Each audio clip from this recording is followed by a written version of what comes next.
If the salesperson is not prepared or skilled adequately to able to convert those leads or those prospects into a customer, then you can have the best marketing campaign out there and you can spend thousands and thousands of dollars on that campaign. It's not going to work for you, and you're going to say the campaign has failed. Welcome to the Business Behind Your Business, conversations to help your business grow and thrive.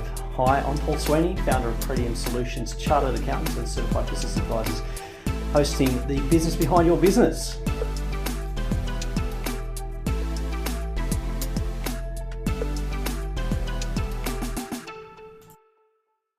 Welcome to today's episode of the Business Behind Your Business, and we welcome back Harry Nathoo from Keystone Business Advisory.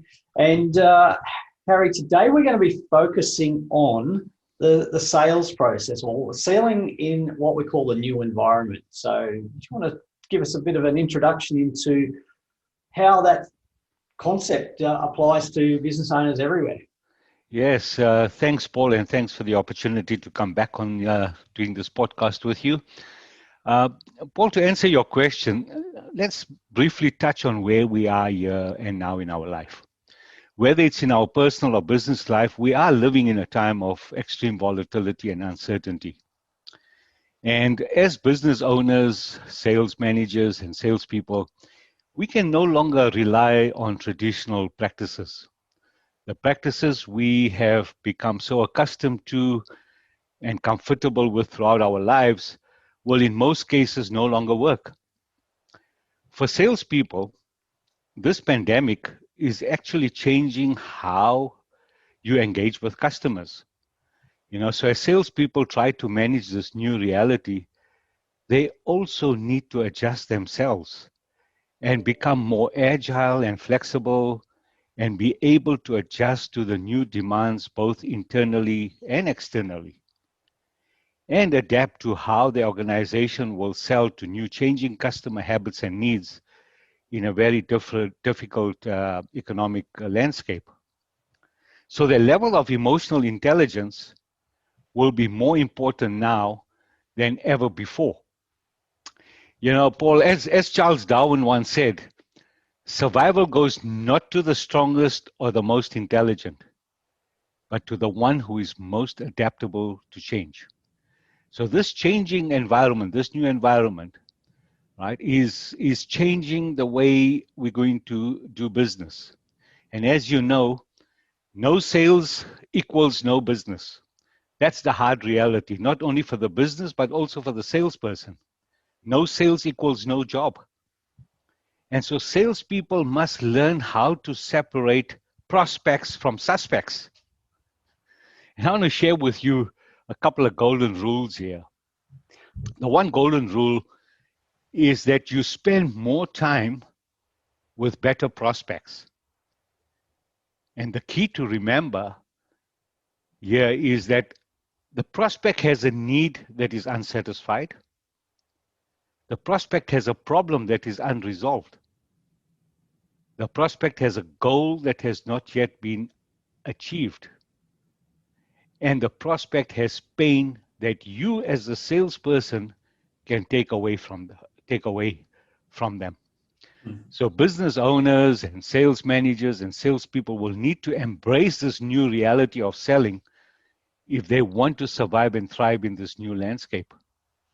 Absolutely. And I think just before we move on there, Harry, we need to make a distinction here between selling and marketing, because I think most people are saying we need to ramp up our marketing. But what we're focusing on today is that action of selling once you're engaging with the customer. So a lot of people's marketing and sales efforts fall down because they can't convert prospect to a customer. And that's what we're going to focus on today. Is that right? That is so true. I mean, look, you can have the best marketing campaigns out there, but if your salespeople are unable to nurture the prospects or the leads that come through as a result of that marketing campaign, right? If the salesperson is not prepared or skilled adequately to able to convert those leads or those prospects into a customer, then you can have the best marketing campaign out there, and you can spend thousands and thousands of dollars on that campaign.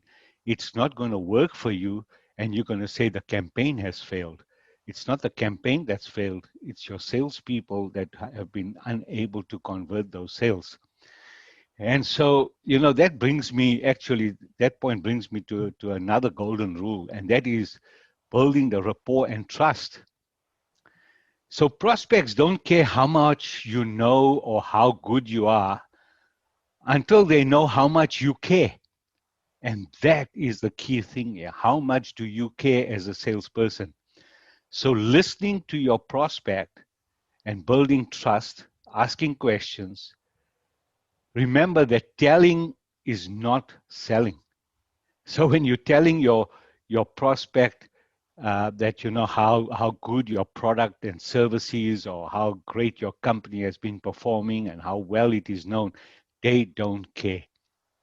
What they care about is, what are you going to do for them? What are you going to do to solve their problem?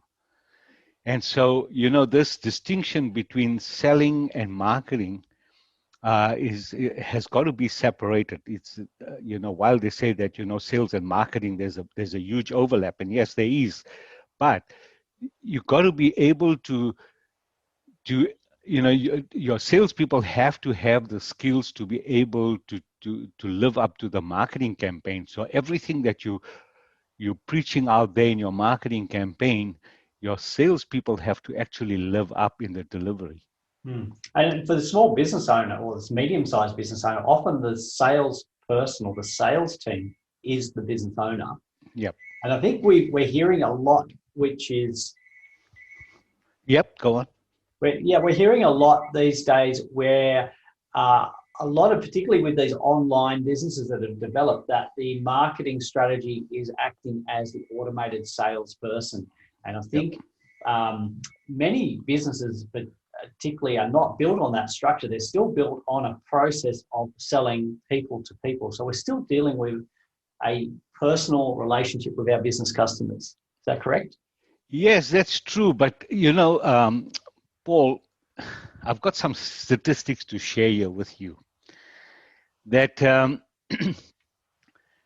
75% of buyers now prefer not to spend time meeting face to face anymore. That doesn't mean that you will convert the sale purely through an online medium. What it means is that the buyer first wants to be sure that you are the person that is going to be able to solve their problem.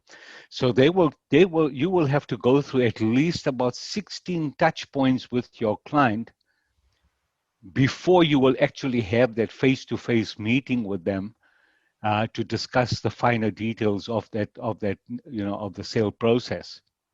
So the key here is that you got to be able to build the rapport and the trust of the client or the prospect well before you even go down the face-to-face meeting.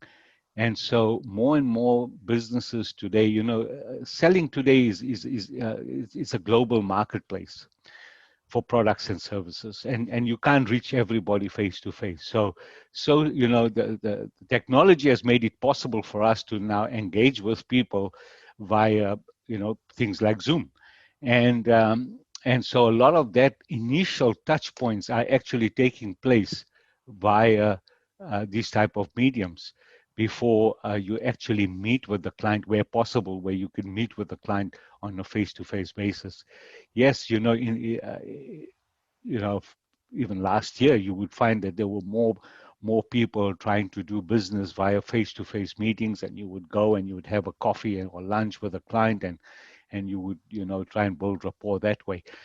Today, a lot of companies are very lean, and as a result, time is of the essence.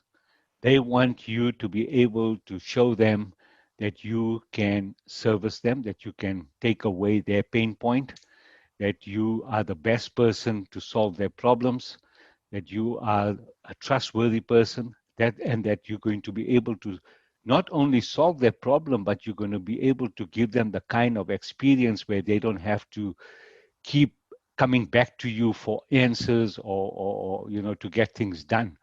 So the customer experience then becomes a very, very crucial thing, and we'll touch on that further down as we go on talking about this. Uh, does that sort of answer your question there? Yeah, absolutely. Yeah. So if we're spending up to 16 touch points to get to a sale, we're investing a lot of time. That's right. Process. So it's critical to be able to actually focus on the right way of talking to your customers to get that final sale when you do get to that face-to-face experience. Yeah, definitely. And so there's so much that salespeople need to do. And the sad thing today is that salespeople find it very difficult to prospect properly. So what they do is they're spending at least 50% of their time, or 50% of the people that they're actually prospecting to are actually not a right fit for what their product or service is all about. And so prospecting is crucial if you're going to actually get the sales and meet your KPIs. So identifying the right customers, this is where your sales and marketing strategies work together, is that if your marketing strategy is bringing you the wrong type of customer, you're going to struggle with that sales conversion. But if your marketing strategy or your funnel is actually attracting the right kind of customers, you're already engaging with them and telling them how your product or service is actually going to fix a pain issue or provide a solution to them, you've got a much more engaged prospect by the time you reach that meeting. Yeah, true. I mean, I'll give you an example of a client that went to some marketing guys to get some leads through LinkedIn, and they spent a lot of money.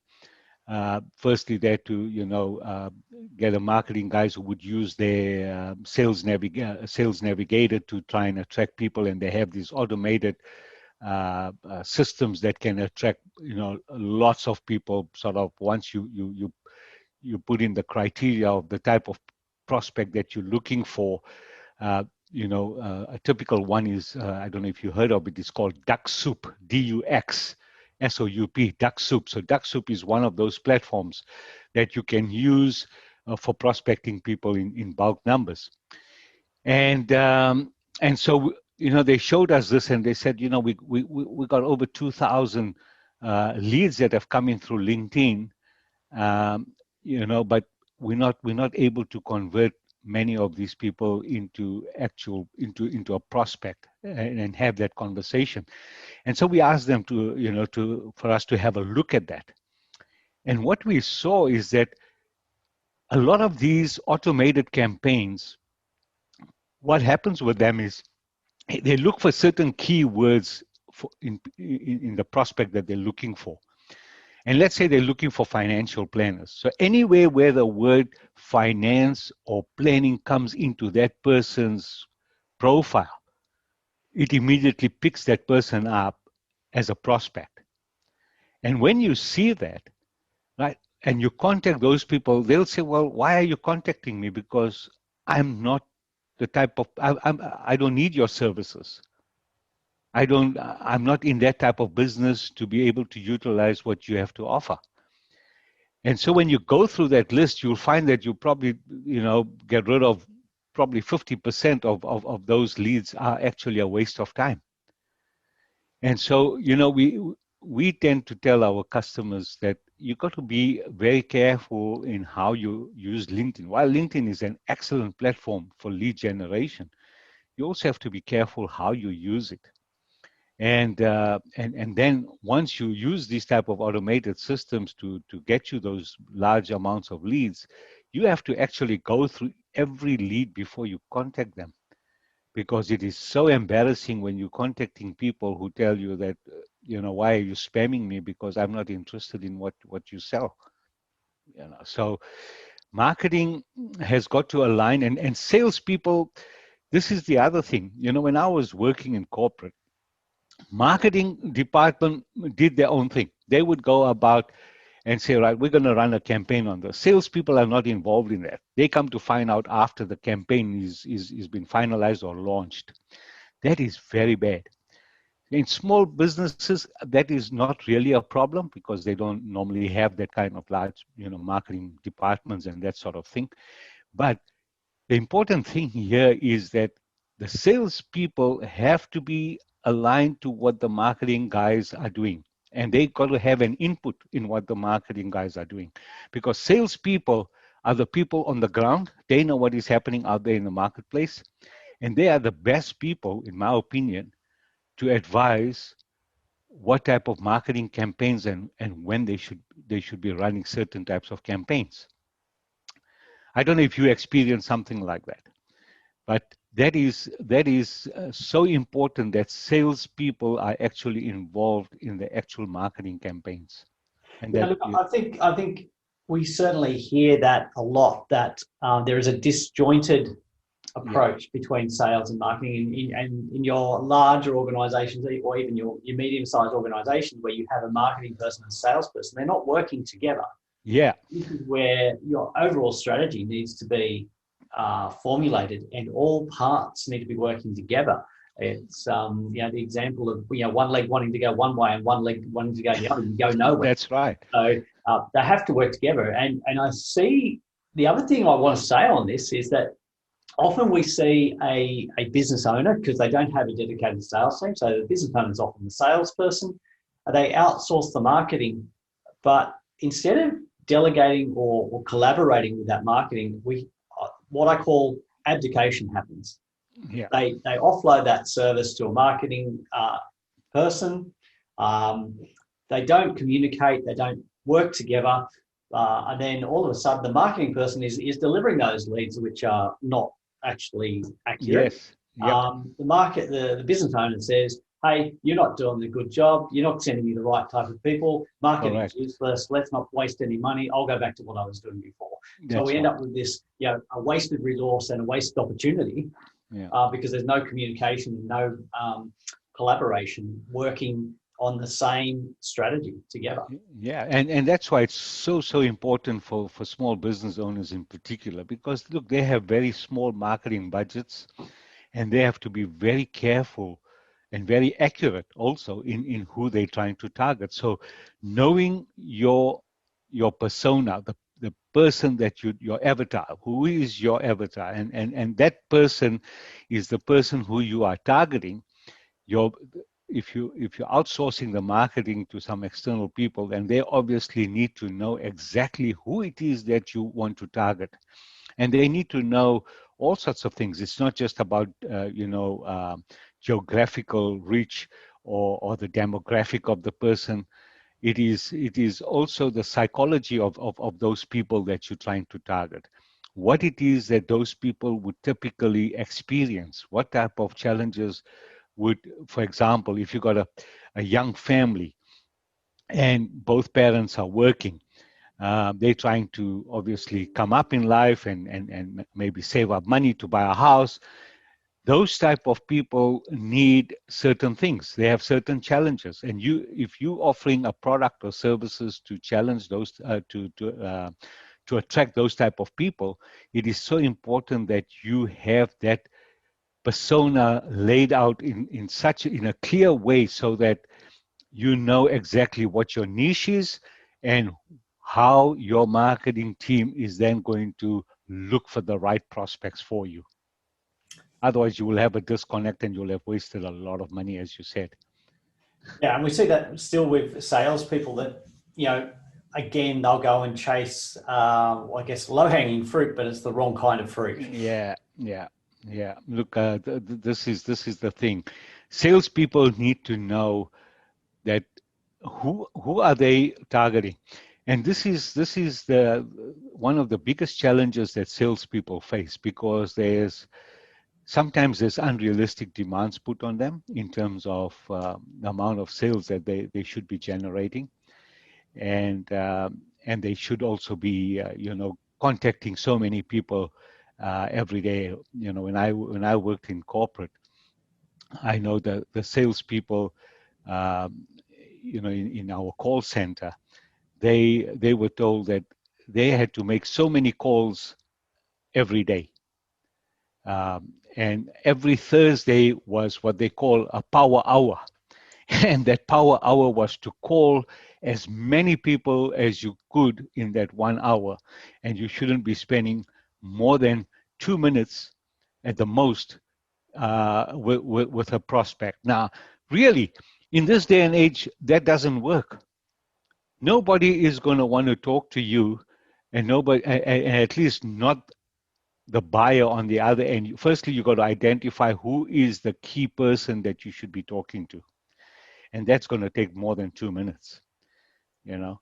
And so that type of thing, just to meet KPIs, salespeople focus on quantity at the expense of quality, just so that they tick a box off to say that, well, look, I called so many people, I called 30 people or 40 people in the hour, and yeah, look, I got so many people who say that they I can call them again, or call them next week or next month, and that's all there is to it. It never really materializes into a sale. And that's a classic example of where management or the business owner has set a performance target, Yeah, which doesn't match the strategy of the business or the goals of the business. So if the strategy is to acquire a particular kind of customer, having a strategy which is focusing on volume of calls and not conversions, yeah, you're sort of encouraging the wrong kind of behavior. that's right. And those prospects hardly will convert into a sale, and if they do, it will probably be a one-hit wonder, and that will be that, and you will never probably hear back from that client. So in the new reality of selling today, it's prospecting the right type of client that is going to buy from you again and again, and through the customer experience that that client is going to get, that client will be comfortable to actually give you a referral. And that is what business owners need to think about. That their salespeople have to be skilled so that they are prospecting the right people, and that those people, those prospects, are the ones who will convert into customers and will buy repeatedly from you. And they will be buying other products. You will be able to upsell to them other products and or services. And also, those are the ones who will be very happy to refer other people to you if they have had an excellent customer journey with you. And this is what we focus on when we do our sales training program. This is one of the key areas that we focus on. That your aim should be not to get the sale, but to able to get repeated sales and a referral from that client. And how are you going to do that? And that happens when you are able to give that customer, and not a service, but an experience to do business with you and your organization. That is so important. So this customer journey is more important. And I think, again, we're looking at criteria for salespeople that are not based on creating that long-term customer journey, that long-term customer relationship. Yeah. It's more about short-term, immediate results rather than that long-term process. And one of the things we say is that you've got a gold mine of your previous customers. And Yes. often they are ignored in this sales process. They're chasing after new customers, but not looking after your previous customers, or approaching them with maybe new products or enhancements or upgrades. Yeah. I mean, Paul, in our own business, most of our business comes through referrals, right? We've got clients who have started off small, had probably 4 or 5 people working in the organization. We've helped them to grow just by implementing certain key strategies in their business. And as a result, they were quite happy to refer other people to us. Now, those other people could be some of their clients who are business people, or it could be people within their sector who are not their competitors, but within their industry. For example, in the real estate industry, one of our clients only specializes in residential properties, and one of his close friends specializes in commercial property, and we did a whole program with them last year just on, and this came purely as obviously as a referral from this one client, where that guy had a good experience with us, and we're now getting additional business from them because, as you know, commercial properties is going through very, very challenging times. And he's now looking at, what can we do to attract more business? How can we change the way we operate? And he's tried to himself is now putting a lot of his people to work remotely, and so he doesn't need the office space himself, yet he's selling office space, so he's going through that challenges himself, and we're taking them through that by just changing the mindset of the salespeople, that how can we change the way we've previously sold and offer our service where it's not really a case of come and rent this premises, but to co-rent, to co-share, and those kind of things are now coming into play. So we do, we talk about those, and we let them come up with ideas because they know their business better than anybody else. But it is how we lead them, how we direct them to able to express how they really feel and get the business owner to be an equal partner in that whole dialogue, in that whole discussion that we have with salespeople. And that is so important, is when business owners, become an equal with their salespeople, so that salespeople don't feel threatened, don't feel that they're going to, that they can't speak out. We want them to be able to speak so that we can work towards a common goal together. And that's so important. Yeah, that's great. And I think what I'm seeing is that, the business owner knows their business. Yep. And often the salesperson, is good at a process, is good at the sales, and hopefully they will understand the product or service they're selling really well to be able to convert that. But there seems a disconnect, and I think traditionally a lot of small, medium business owners don't get advice or help in this process because they don't. I think they don't want to be told that there is a better way of doing things, or that what they know is not good enough. There seems that sort of perception that let's not get it. I'm not going to pay for advice because I know how to sell my product, or I know my product better than anybody else does. So, what are the things that we need to change though to overcome that kind of approach? Is that holding businesses back? Paul, one of the biggest challenges we have with small business owners is that many times they actually know what the problem is. They know that they're not selling, whether they're selling in their own right, or whether they have salespeople selling for them. They know that sales are not coming in, yet they choose to continue doing the same things over and over that doesn't work. And we explained this to one of our clients just last week, where we said to him, you've been trying all of these things and you're spending all this money on marketing, but you have been unable to generate sales. And why is that? And he says, well, it is the duty of the sales guys to go out there. I'm getting them the leads. It's their job to convert. And I said, but how do you expect your salespeople to convert? Have you ever done any internal sales training? And he says, well, the only training I give them is what I give them every Friday when we have a team meeting. And I said, that's the biggest mistake you make. Because when you have these sales team meetings on Friday, I said, Friday is actually the worst day of the week to choose for a sales team meeting. because salespeople are switching off. They're already thinking about the weekend. They're exhausted because they've been trying the whole week to try and generate sales. When it comes Friday afternoon, they just want to get out of there. I said the best thing for you to do is to consider having your sales meetings on a Monday morning when everybody comes fresh to work. And I said that sales meeting should not be a meeting where you're doing the training, because what does your training entail?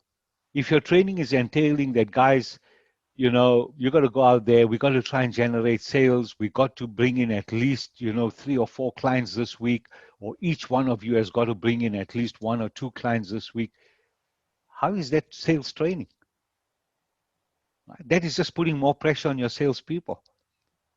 What you got to do is actually skill them, give them the proper skills, give them the techniques that they need. And he says, well, that means I have to hire somebody, or I have to send them to do a course.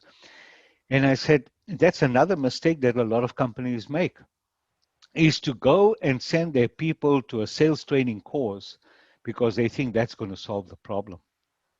I said, sometimes it's not the training that your salespeople need. Your salespeople need coaching, because each of your salespeople is an individual in his own right. And you can teach them techniques, but each individual has got his own challenges. And you can only know that when there's a one-on-one interaction between an independent person and that salesperson, where he can feel comfortable enough to express how he feels. And that is where that is the difference that we make to our clients, is when we are able to have a general sales training program that is customized to the business, but then identify exactly what the pain points are for each salesperson. Is he struggling in the prospecting process? Is he struggling with handling objections? Is he struggling with closing the sale? Is he struggling to present? These are the challenges that salespeople face predominantly. And there's a way that you can find out, right? There's a special sales assessment that we use that will identify each salesperson's strengths and gaps, and then be able to have that one-on-one interaction with your salesperson to ensure that he now is able to feel more comfortable by knowing what his gaps are and how he needs to improve on those things to bring about, generate the sale or convert the customer. Some salespeople are more comfortable with just prospecting. Other salespeople can't close, right? Because they feel that they might lose the sale. So they go and they give and give and give to the customer, to a point where they've left everything on the table but have not asked the customer that, can we close this today? What will it take for me, for you to sign on the dotted line that you want to go ahead with this proposal? So I've come across situations where there's been more than one salesperson, if I use that term, involved in the process. The first person actually meets and does the discovery with us. And then the next stage of it, where we're actually looking at the details and the detailed needs and answering our specific questions, is done by somebody with a bit more of a technical background and actually looking at, getting us to commit at that point. So there's 2 different stages to it. And, one person is obviously better at each stage, working together, using the strengths of each person, rather than expecting one person to do everything and miss the sale because they fall down in one particular area.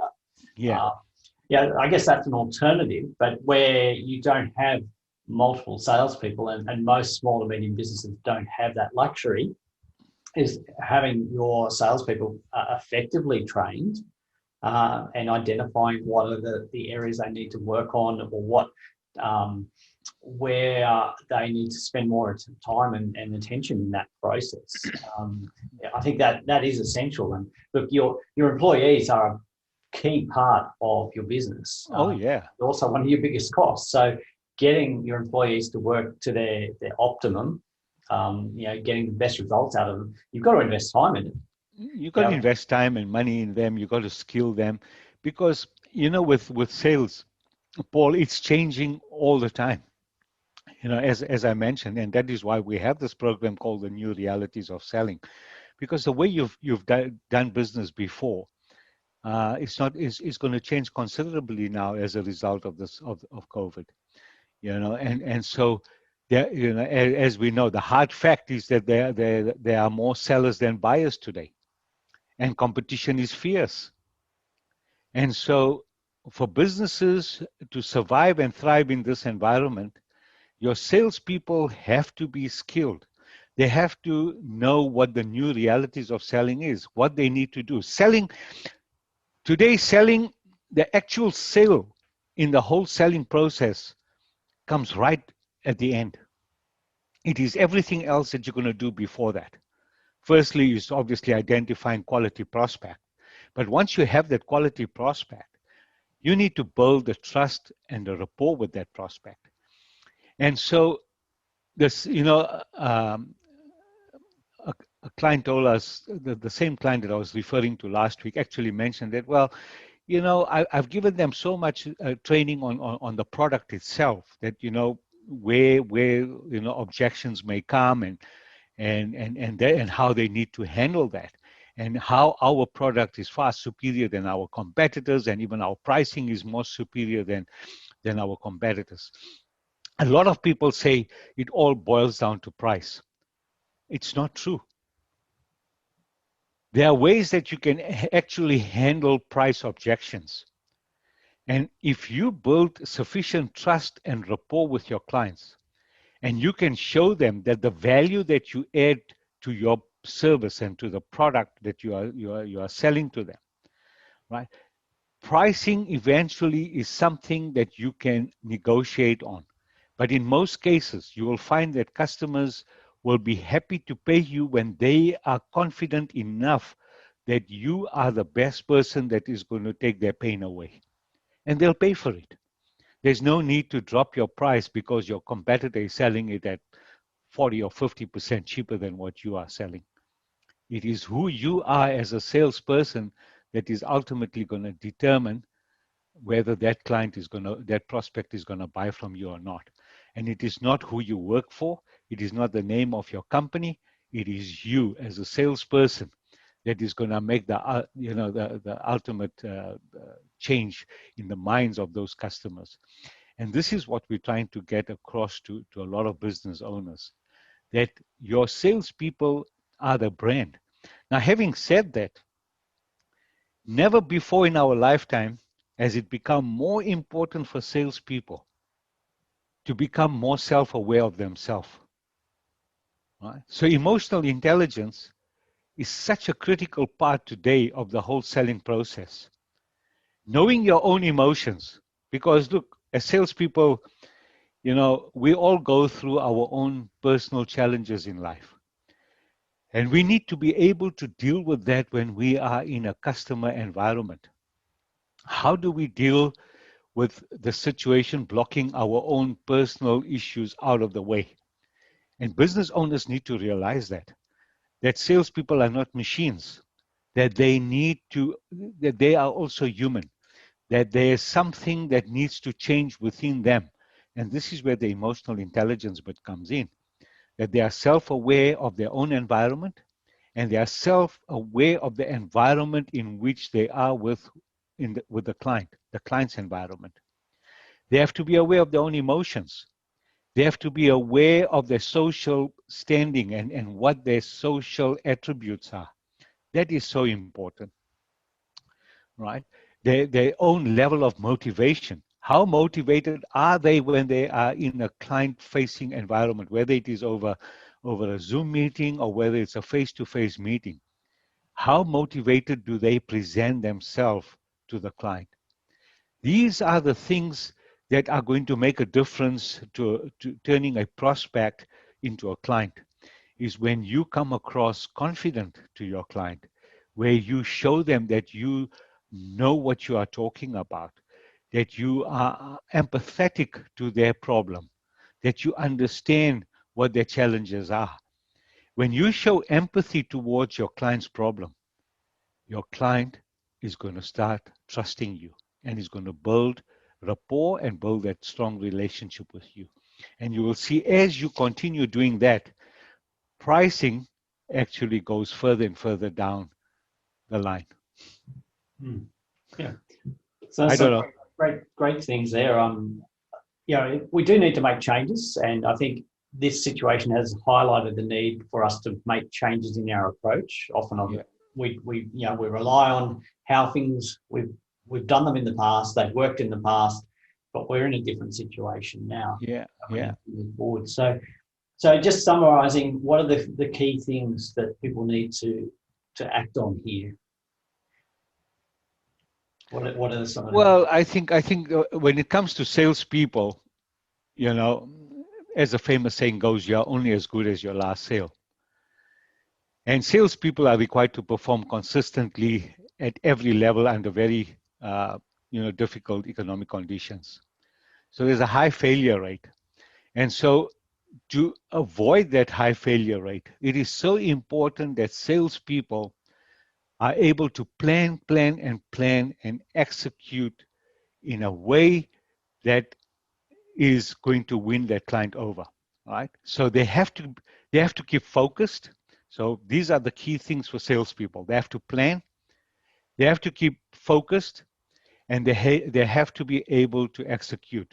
They have to ensure that whatever their personal goals are, right, also aligns to the goals of the business, right? So while the business is setting them KPIs, they have their own personal KPIs that they have to worry about because ultimately they have to earn a salary, earn a commission, or whatever the case may be to meet their own personal challenges. So they got to have that. And I encourage salespeople to always do that, to be able to plan the overall strategy for the business, but to also have a plan in place for their own personal KPIs. Then salespeople need to be agile. They need to be flexible and they need to find innovative ways to be able to build that rapport. They need to build a very disciplined personal selling process that aligns to the new realities around them. By consistently doing the right things daily will lead to the results that they are looking for. They need to focus on their productive activities versus the results. So this is a very key thing, right? If you keep focusing on productive activities, then you will get the results. But if you're focusing on the outcome, if you're focusing on the result, then the process to get to the outcome is flawed because you're just out looking for that quick sale. And there's actually a statistic on that. I just want to see if I can find that. They say uh, nearly 2/3 of sales reps' time is actually spent on non-revenue generating activities. I mean, that's remarkable. They spend so much time on admin or updating the CRM and all those kind of things without actually spending time on productive activity that is going to eventuate into a sale, right? They should then align themselves also to other successful salespeople. Sometimes, Paul, when you listen to the war stories of other salespeople, you learn from them. And salespeople should do that. They should engage with other, successful salespeople. And listening to other successful salespeople and their steps and processes help salespeople to open their mind to new approaches. Observing and learning what makes other people successful can give salespeople the clues they need to help and find ways to improve their own personal performance. And then the other important thing is that salespeople need to stay healthy and in shape. The stresses of selling have an impact on both their physical and mental health. So they have to eat healthy, they have to exercise and sleep well. And this is why we told our client last week that having sales meeting on a Friday afternoon is not a good idea. You need to engage them when they are fresh. And sales meeting shouldn't go beyond 35, 40 minutes because then it just becomes a hammering them all the time about what they need to do all the time. They know what they need to do. Give them other things. Talk about other things. Ask them what is their plan for this week? How are they going to, what is their approach this week going to be, as opposed to what is the outcome that they're looking for. And they need to take time out. I tell salespeople that you should spend at least 1 hour every day to listen to either podcast or other professional people out there. There's so many successful people. If you think about Brian Tracy, who's a sales guru, you think about Earl Nightingale, you talk about Dale Carnegie, Zig Ziglar. All these guys are professionals. They sold and made billions of dollars in their lifetime, and as a result, there's a lot of things, a lot of strategies that they use which are still applicable today. And so salespeople should do that. They should spend at least an hour every day to listen to that. So if they're traveling in the car, instead of listening to music, listen to a podcast on those gurus that were very successful. And this helps them to eliminate negativity. It helps them to separate the noise from the facts. And it helps the power of positive thinking and keep focused and motivated. So, Paul, there are so many other things we can discuss today, and also how you should present yourself when you're doing your online webinar focus mode of selling. And these are things that we can discuss in other podcasts, because there's so much of exciting things around that and how you present yourself. And these are really the new realities of selling. And we hope that business owners will realize that without sales, they don't have a business. So before they go and spend their thousands of dollars on marketing, what they should do is actually skill and upskill their salespeople and themselves, so that those people can actually start generating business and you start spending less money on marketing. That's great. Thank you, Harry, again for sharing that with us. And yes, as you mentioned, there are many other topics we can delve into that follow up from this, particularly around actual techniques and Zoom presentations and online selling. So there's a lot to go through, but I think you've set some really good foundations about how we need to change our mindset to selling, and how we need to actually revisit our approach to selling in this new environment we're in. So thank you again, Harry. It's been great to have you on the podcast, and we've certainly enjoyed it, and there'll be a lot of value out there for business owners. So thank you. Thank you very much, Paul. Thanks for the opportunity, and good luck. Thanks for listening. Do you have a question you'd like our team of experts to answer? If you do, send your question to podcast@thebusinessbehindyourbusiness.com. To hear more from The Business Behind Your Business, don't forget to subscribe using your favourite podcast player, or you can visit the businessbehindyourbusiness.com website.